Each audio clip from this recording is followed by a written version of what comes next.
Bienvenue pour la seconde partie en Autriche, l'autre pays germanophone qui met l'Europe dans tous ses états, car ce pays central, qui a adhéré à l'Union européenne en 1995 et avec ses 8 700 000 habitants, est devenu un pilier de la zone euro. Et pourtant, il inquiète ses voisins européens depuis l'an dernier, où des élections présidentielles ont opposé un candidat d'extrême droite avec un vert qu'il a finalement emporté.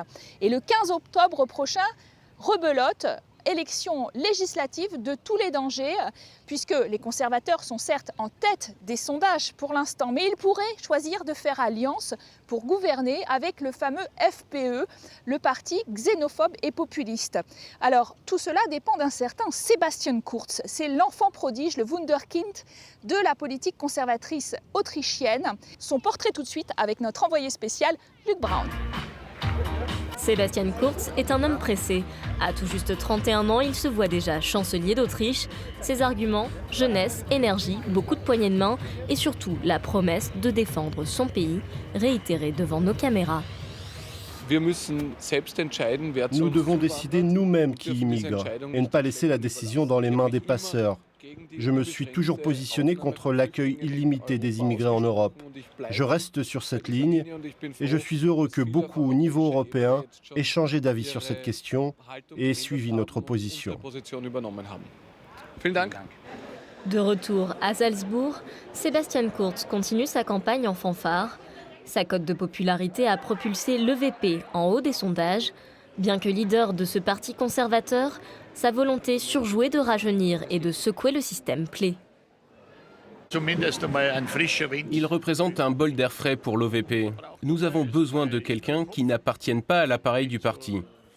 Nous avons besoin d'une tête nouvelle, qui ne vienne pas du système du parti. Pourtant, Sebastian Kurz est tombé dedans tout petit. À 22 ans, il dirigeait déjà l'aile jeunesse du parti. À 26, il devenait le plus jeune ministre des Affaires étrangères de l'UE. Et c'est en mai qu'il s'est jeté dans la course électorale en prenant la tête du parti EVP. Si sa rapide ascension lui a valu de nombreuses comparaisons avec Emmanuel Macron, les apparences sont trompeuses. Il est aux antipodes des centristes européens sur les questions migratoires. Il a même enchaîné les critiques à l'égard de la politique d'accueil des migrants d'Angela Merkel en 2015. Et pour certains observateurs, il drague aujourd'hui ouvertement les électeurs de l'extrême droite. Ce que Sebastian Kurz et le Parti populiste essayent d'obtenir, ce sont les électeurs sceptiques quant à l'immigration et à la diversité. Sebastian Kurz a certainement pris une part du programme du FPE. Il le fait sur un ton plus modéré, certes, mais il y a de fortes similitudes. S'il a secoué son propre parti, Kurz pourrait ébranler la scène politique autrichienne. Ira-t-il jusqu'à inviter dans une coalition l'extrême droite ? La seule et dernière fois où le FPE est entré au gouvernement autrichien, il y a 17 ans, il avait écopé de sanctions de l'UE. En attendant, la position du FPE sur la politique migratoire a structuré le débat électoral, à tel point que son chef de file accuse le jeune Kurz d'avoir copié toutes ses idées. Il semblerait qu'il soit devenu l'un de mes grands fans. Il n'y a pas d'autre façon de le décrire. Après tout, il essaye de copier tous mes thèmes. Mais les gens préfèrent toujours l'original à une mauvaise copie, parce qu'ils savent qu'il va faire des dégâts, qu'il n'a aucune crédibilité.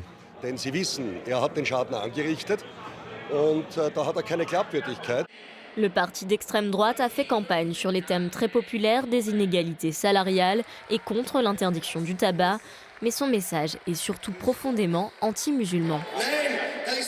Non, l'islam ne fait pas partie de l'Autriche. Chers amis, nous voulons empêcher l'islamisation de l'Autriche et nous allons y arriver, chers amis.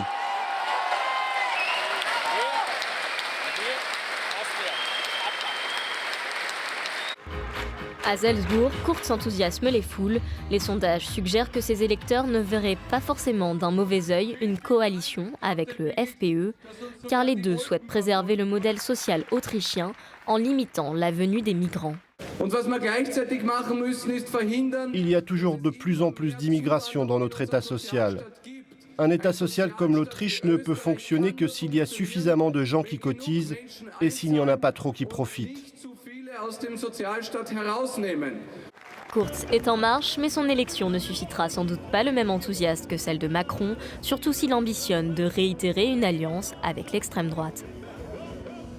Et pour en savoir plus sur cette Autriche d'aujourd'hui, nous allons à la rencontre d'Eveline Regner. Bonjour. Bonjour. Vous êtes députée européenne des socialistes et démocrates au Parlement. Ça correspond ici à l'opposition au fameux Sebastian Kurz, puisque vous êtes du SPE, les sociaux-démocrates, qui sont en campagne pour remporter ces législatives. Nous sommes devant le Parlement d'ailleurs. Est-ce que Sebastian Kurz est, comme on nous l'a parfois présenté, un Macron autrichien ? Pas du tout, pas du tout. C'est absolument faux. Il aimerait bien d'avoir le succès de Macron, mais voilà, c'est complètement un autre calibre. Tout d'abord, il est même beaucoup plus jeune que Macron. Il n'a pas beaucoup d'expérience, il est juste dans le parti et il n'a pas d'études et autre chose. Kurz, ce qu'il fait, c'est plutôt du maquillage avec un parti qui est déjà depuis de 30 ans au gouvernement. C'est-à-dire, ce n'est pas de mouvement, c'est juste un parti qu'il représente et il prend son nom et une nouvelle couleur. Une couleur qu'on aime très bien, ça souvient de la mer, des vacances, etc. Voilà, c'est le turquois, voilà, c'est très joli, mais ce n'est pas suffisant. On sait qu'en 2000, c'était d'ailleurs l'actuel conseiller de M. Kurz, Wolfgang Schüssel, le chancelier, qui était déjà conservateur, qui avait décidé d'être soutenu par le FPE. Ça avait déclenché en Europe beaucoup d'inquiétudes, une interdiction de vote, des sanctions donc. Est-ce qu'aujourd'hui, il risque de se passer la même chose ? C'est possible. Mais la situation en Europe, en général, est changée. Malheureusement, nous avons beaucoup de mouvements plutôt extrême droite aussi dans les autres pays.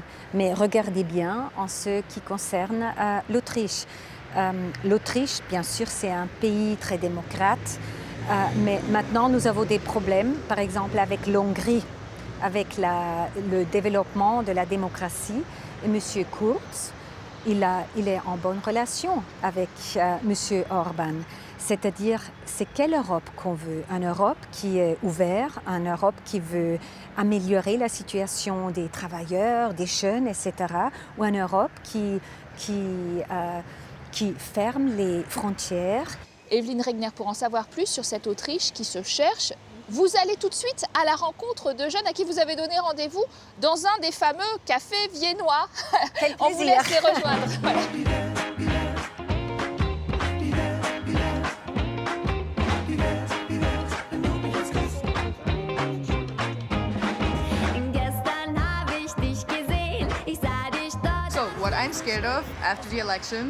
Ce dont j'ai peur après les élections, c'est que si jamais l'extrême droite gagnait, la Convention européenne des droits de l'homme, qui a été signée dans les années 50, pourrait être dénoncée.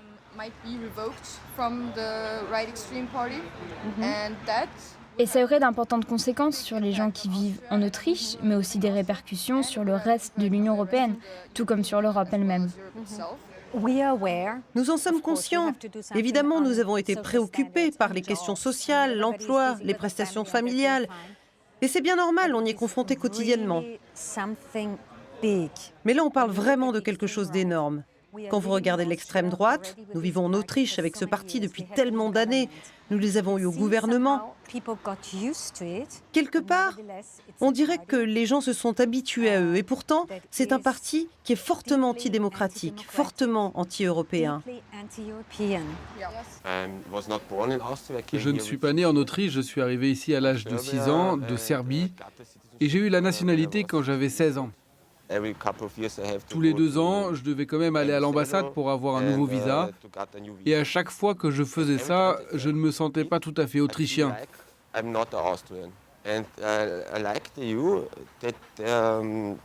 J'aime le fait que dans l'Union européenne, les frontières soient ouvertes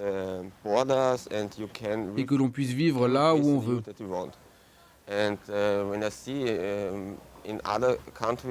Et quand je vois d'autres pays où l'extrême droite a gagné, c'est vraiment quelque chose de dangereux. Une situation vraiment dangereuse. Quand vous regardez la Hongrie, la Pologne par exemple,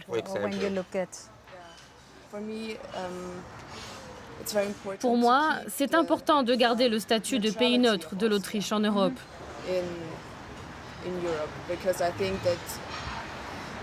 Je pense que l'Autriche a l'opportunité de jouer un grand rôle dans le maintien de la paix en Europe.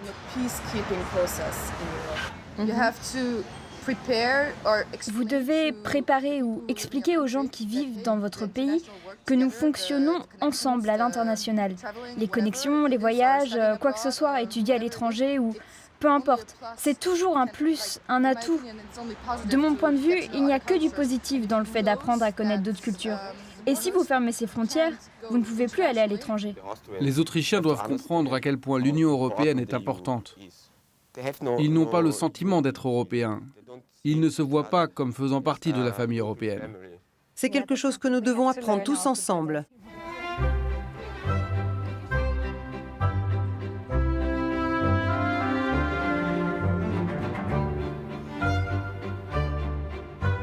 Alors, Madame Regner, on se retrouve au vieux Danube, Alt-Donau, avec notamment l'ONU derrière nous, parce que c'est une cité Vienne très internationale. Alors, c'est un pays riche quand même, l'Autriche, au cœur de l'Europe. 50 000 $ de PIB par habitant, c'est un des plus hauts. Et puis, un chômage à 6%. Pourquoi est-ce que finalement, il n'y a pas plus de confiance, et notamment dans votre parti, les sociodémocrates? Les gens, ils ne sont pas sûrs si on peut tenir ce niveau-là. Les gens sont confrontés avec la globalisation. Ce qui s'est passé, c'est l'extrême droite, dans les années passées, ont créé une atmosphère d'angoisse et aussi de peur, une sorte de peur permanente. C'est-à-dire, la réalité pour les gens normalement, c'est plus ou moins OK, pas extraordinaire, mais ça va. Mais il y a une sorte de peur, une peur des migrants, une peur des réfugiés. Et là, il faut travailler, c'est-à-dire les sociodémocrates, pour ne pas parler tout le temps des migrants, mais aussi pour regarder ce qui se passe dans ces pays. Vous avez accueilli, politique très généreuse, 90 000 demandeurs d'asile en 2015, 1% de votre population. 2015, on était très ouverts, accueillants. On a dit, OK, on essaie de faire du mieux, c'est ce qu'on peut faire. Et c'est vrai, l'Autriche, la Suède et l'Allemagne, ce sont les pays qui étaient les plus ouverts. Et après, la population, voilà, la majorité des gens ont dit « Mais comment est-ce que ça va continuer? On doit aussi faire quelque chose pour nos gens, pour nos gens qui habitent ici depuis toujours. » Moi, je dis, il y a un seul moyen de trouver des solutions au niveau européen. Merci Evelyne Regner d'avoir été notre invitée. Vous avez fait passer en 2016 une loi d'urgence migratoire. Elle a quand même ému toute l'Europe. On s'est demandé si l'Autriche était en train de changer de politique vis-à-vis des réfugiés. Et Luc Braun, notre envoyé spécial, est allé enquêter. On regarde tout de suite son reportage. Liberté, solidarité, fiscalité et bon voisinage, ces nouveaux arrivants sont venus découvrir les bases de la société autrichienne. Originaires d'Afghanistan et d'Iran, tous sont volontaires pour ce cours destiné à les aider à préparer leur nouvelle vie. Je veux vivre ici et je veux comprendre les lois et les règles autrichiennes. L'objectif de cette journée, informer les migrants de leurs droits mais aussi de leurs devoirs. Depuis la crise migratoire en 2015, 31 000 personnes ont suivi ce cours. Une minorité si l'on considère les 130 000 demandes d'asile en cours à l'époque. Alors, à partir d'octobre, cette classe d'intégration, ainsi que des cours d'allemand si besoin, seront obligatoires pour tous les nouveaux arrivants. On ne devrait pas laisser les gens décider de s'intégrer ou pas au pays. Pour ceux qui vivent ici et qui vont rester à long terme, nous devons nous assurer qu'ils vont s'intégrer le plus rapidement possible. Les demandeurs d'asile devront également effectuer un service communautaire d'1 an pour se préparer au marché de l'emploi. Autre changement, le voile intégral est désormais totalement banni. Dans le quartier multiculturel Brünnenmarkt à Vienne, la nouvelle loi semble plutôt bien accueillie. Nous sommes des invités ici, si vous voyez ce que je veux dire. Si certains veulent rester différents, alors ils auraient mieux fait de ne pas quitter leur pays d'origine. Cette loi est une initiative de Sebastian Kurz, actuel ministre de l'Intégration et sans doute le prochain chancelier. C'est dire combien l'immigration est devenue un enjeu majeur de la campagne et fait grimper le parti d'extrême droite, le FPE. Kurz utilise le thème de l'immigration parce qu'il ne veut pas que le FPE gagne les voix des électeurs contre les étrangers, contre les réfugiés. Sans le dire réellement, cette loi en appellerait à la défense des valeurs autrichiennes. D'ailleurs, pour le FPE, l'immigration passe après la préservation de l'identité nationale. Il y a maintenant environ 700 000 musulmans dans le pays. Pour un si petit pays, autant conditionné par le christianisme, c'est un gros défi. Et avec tous ces efforts, il ne faut pas non plus surcharger le pays. Nous sommes prêts à aider et à faire beaucoup, mais en incluant les clés permettant à notre identité de survivre.